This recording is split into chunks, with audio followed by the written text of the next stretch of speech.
షాద్ నగర్ లో సైట్ల గురించి డానీ. అంత మంచి మాటలు మాట్లాడుంటే ఎప్పుడు బాగుపడేవారు. రండి.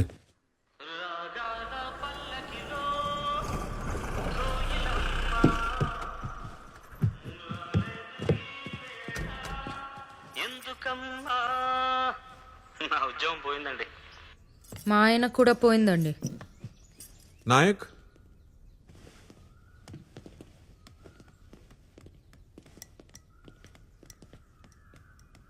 నాగరాజ్ గారికి దీపావళి స్వీట్స్ పెట్టావంట. ఊరు మొత్తం మాట్లాడుకుంటున్నారు.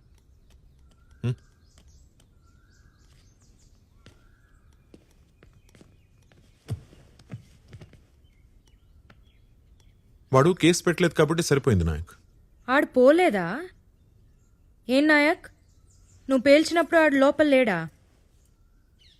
చూసుకోవాలి కదా. గొప్పదాని దొరికావమ్మా. కాస్త లోపలికి వెళ్ళి కాఫీ పట్టరమ్మా ప్లీజ్. బయట తాగండి. నేను వెళ్తే ఆయన భయపెట్టేసి ఏదో ఒకటి ఒప్పించేస్తారు. ఎవడిని?